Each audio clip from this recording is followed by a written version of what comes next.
A laggard in this area. It's trailing its peers in this transformation project. We saw Commonwealth Bank really upgrading its core systems back in 2008, and Westpac followed suit with an announcement around about a year later in 2009. So this was long overdue. It was expected by the market, and I think today's announcements, there's no real positive surprises in this announcement. Now, NAB has come out to say that it expects $800 million worth of savings per year, but that's after 5 years, and initially what we will see are some upfront costs that will impact. We have a look at NAB's underlying business. The last quarter was quite an impressive one, and that's because we saw the best quarterly performance that we've seen by NAB since the global financial crisis. And what was really positive about this performance was that its core business was doing well. We saw strong volumes coming through, some good margins. But of course, if we do see costs start to weigh down on that profitability in the short term, that could be a negative for NAB. And NAB has had a strong performance so far. In the year to date, it's one of the best performers, up by 26%.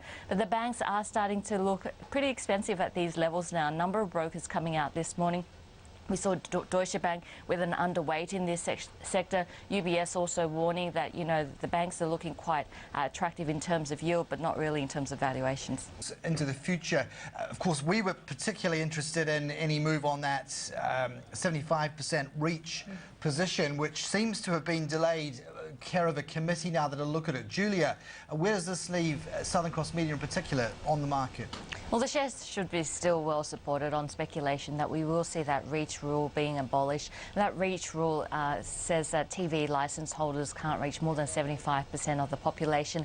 And of course, getting rid of that rule would open the way for a merger with Southern Cross Media with another television network. And I guess the speculation has been around 9. So Southern Cross Media shares have been doing very well in 2013 so far, up by a massive 64%. And some of the other television providers or links to television have been doing well. 7 West Media up by 43% and 10 up by 28%. Now, I guess 10 has the most potential to see potential downside from that reach rule being abolished. And that's because 10 currently has an affiliation agreement with Southern Cross Media.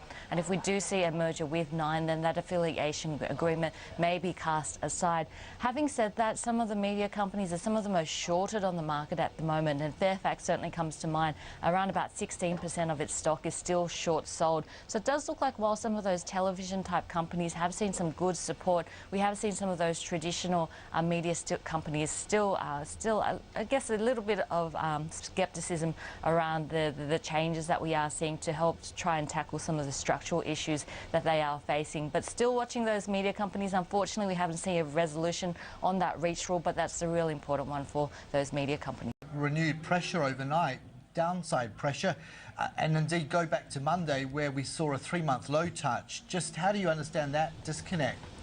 There is quite a disconnect at the moment, and I think the market's looking through the short-term spot prices in terms of iron ore, because we have seen Rio Tinto being quite clear that it does expect longer-term prices to fall back to a more sustainable $100 a tonne. We are coming up to that April negotiation session as well with China in terms of prices, so that's going to be an important one, and we'll probably see prices start to drop off there. So it does look like the market seeing through some of that recent strength that we've seen in iron ore prices to a more of a longer-term sustainable price, which the miners have been quite clear about.